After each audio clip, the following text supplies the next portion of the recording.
warahmatullahi wabarakatuh. Alhamdulillahilladzi hadana lihada wa ma kunna linahtadiya laula an hadanallah.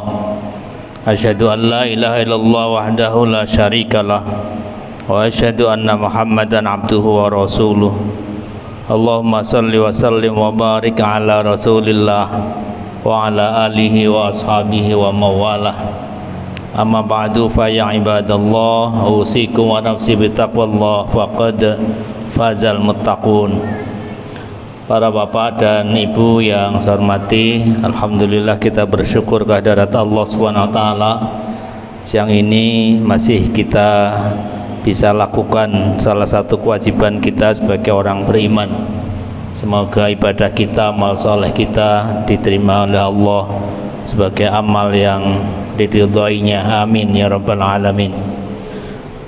Para bapak dan ibu, siang ini akan kita lanjutkan membaca kitab Syu'abul Iman, yang siang ini akan kita baca Syu'batus Salis Wasittun, cabang iman yang ke-63, yaitu Iyadatul Marid, menjenguk orang yang sakit. Menjenguk orang yang sakit termasuk cabang dari iman dan sekaligus menjadi tanda keimanan kita. Hadis yang juga dipakai pada bab-bab kemarin, yaitu tentang hak muslim kepada muslim lainnya, ada 6. Satu diantaranya adalah Iyadatul Marid, menjenguk orang yang sakit. Ada juga hadis lain yang diriwayatkan dari Ibnu Abbas, di mana Rasulullah SAW pernah memerintahkan kita, kata Ibnu Abbas, 7 hal, dan melarang kita juga dari 7 hal. 7 hal yang Rasulullah perintahkan adalah amarona bi'iyadatil marid wa tiba'il janaiz wa ijabatid da'i wa raddus salam wa tasmiyatil atis wa nasrul mazlum wa nasril madlum wa ibararil muqsim. Jadi mirip-mirip dengan hadis riwayat Abu Hurairah yang kemarin itu, bahwa Rasulullah memerintahkan kita 7 hal. Pertama, memerintahkan kita untuk iyadatil marid, menjenguk orang yang sakit. Bahwa ya orang yang sakit itu kadang tidak hanya persoalan fisik, bukan hanya karena sakit medis, tapi juga bisa jadi dia juga sakit psikis.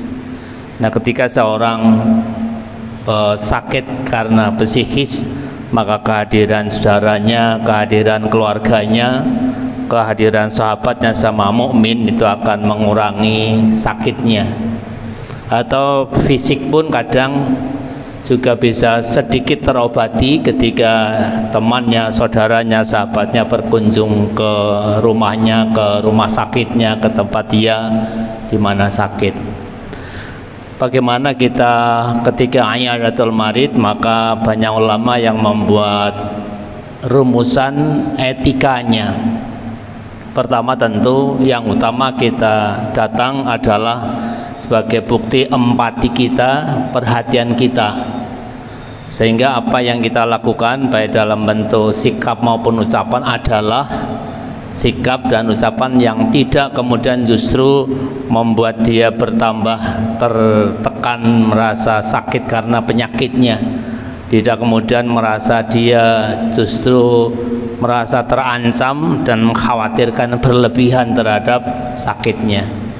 Sehingga orang yang iyadatul marid, menjenguk orang yang sakit, harus dijaga betul kata-kata dan apa yang ia ucapkan.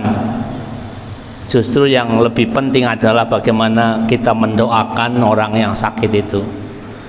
Banyak bentuk doa yang bisa kita pakai, dan itu dicontohkan Rasulullah SAW. Misalnya, la ba'sa, tidak mengapa, tohuro, semoga Allah dengan penyakit itu mensucikan dosa-dosa kesalahan saudara misalnya.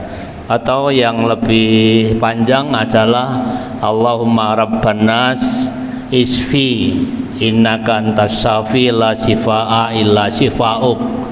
Ya Allah, Tuhannya manusia, sembuhkanlah penyakitnya. Isfihi, sembuhkanlah penyakitnya, karena Engkaulah zat yang maha pemberi kesembuhan, yang tidak ada lain kecuali Engkau yang bisa memberikan kesembuhan dari segala penyakit. Atau yang agak pendek, kalimat yang sederhana, saya kira mudah kita hafalkan, yaitu syafaqallah misalnya. Syafaqallah itu sudah bermakna semoga Allah menyembuhkan engkau. Kalau laki-laki syafaqallah, kalau perempuan syafaqillah, atau lebih umum sifatnya adalah syafaqumullah, pakai dhamir kum. Jadi kum itu bisa untuk laki-laki, bisa untuk perempuan, bisa untuk banyak, bisa untuk satu orang. Jadi dalam kaidah bahasa Arab, ketika kita menggunakan kata dhamir kum, walaupun untuk satu orang, justru kita bermaksud dalam rangka menghormatinya. Seperti ketika kita membaca salam, walaupun kepada seorang, satu orang, tidak banyak, tetapi bacaan kita tetap assalamualaikum. Tidak kemudian kita ganti kata domirnya atau kata gantinya dengan sebutan kamu yang satu orang atau assalamualaika, ya tidak harus.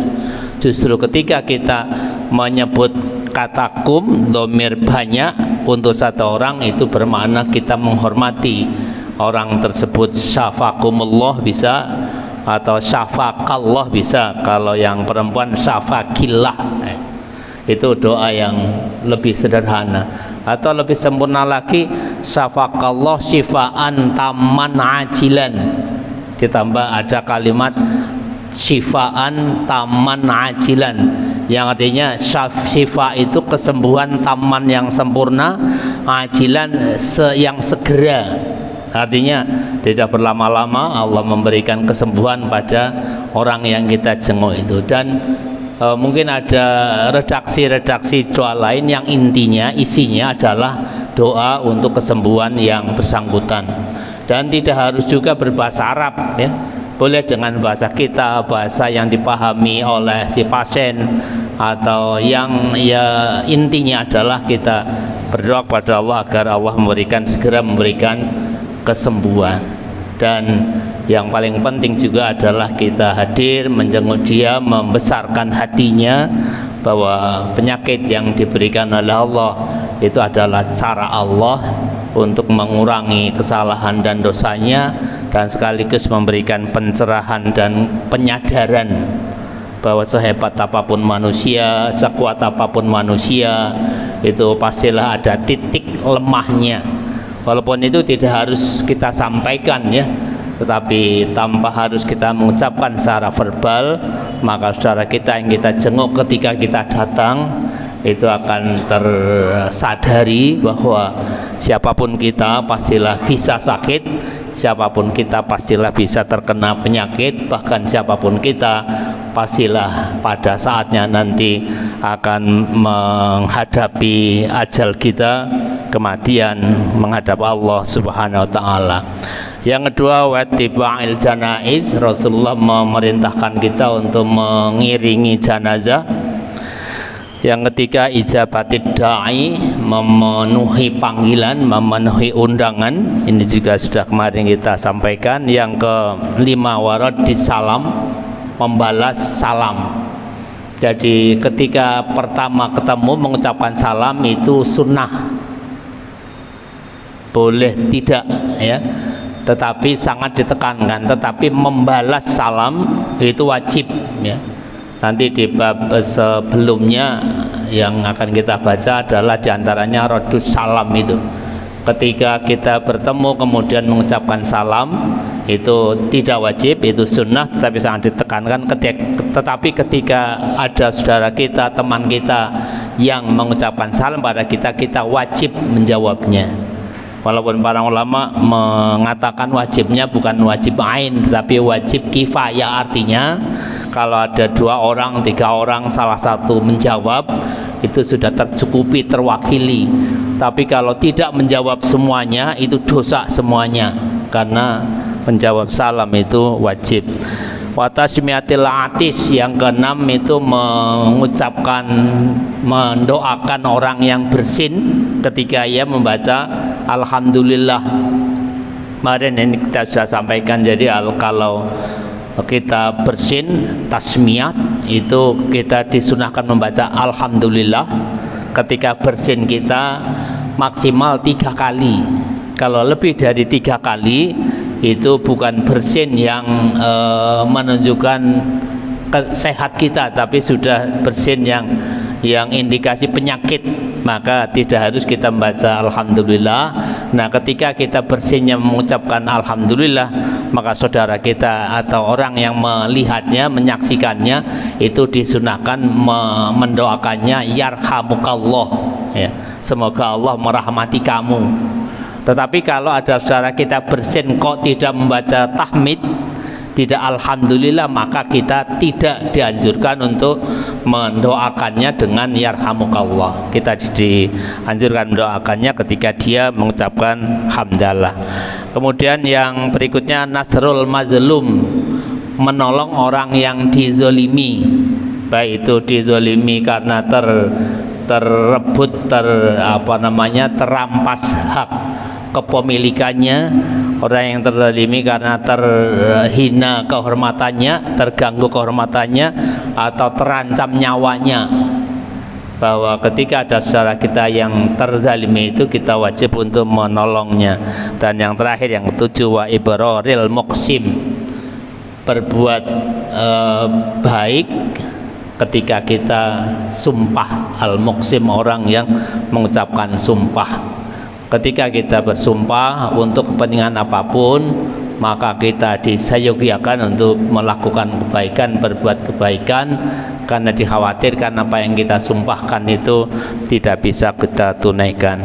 Dan melarang kita dari 7 hal, diantaranya adalah memakai kain sutra, baik sutra halus, sutra kasar, maupun untuk bantal, untuk pakaian. Kemudian memakai emas, baik dipakai sebagai hiasan bagi laki-laki maupun untuk tempat minum dan makan kita. Itu Rasulullah melarangnya. Serta bermegah-megahan dengan hiasan walaupun kita punya dan kita bisa membelinya, dan juga syurbil khamri, meminum khamar. Itu 7 hal yang Rasulullah perintahkan dan 7 hal yang Rasulullah larang. Satu diantaranya adalah iyadatul marid, menjenguk orang yang sakit. Saya kira itu yang hari ini kita sampaikan. Semoga kita termasuk orang-orang yang concern terhadap sunnah-sunnah Rasulullah dan bisa mengamalkan satu persatu apa yang dituntunkan Rasulullah. Karena memang setiap yang Rasulullah tuntunkan terkait etika dan pergaulan, muamalah sesama kita, sesungguhnya adalah dalam rangka membangun tali ukhuwah, tali silaturahim di antara kita untuk semakin baik, semakin kuat, karena memang sama mukmin itu bersaudara dan harus terus dibangun persaudaraan kita. Subhanakallah wa bihamdika asyhadu an la ilaha illa anta astaghfiruka wa atubu ilaik. Assalamualaikum warahmatullahi wabarakatuh.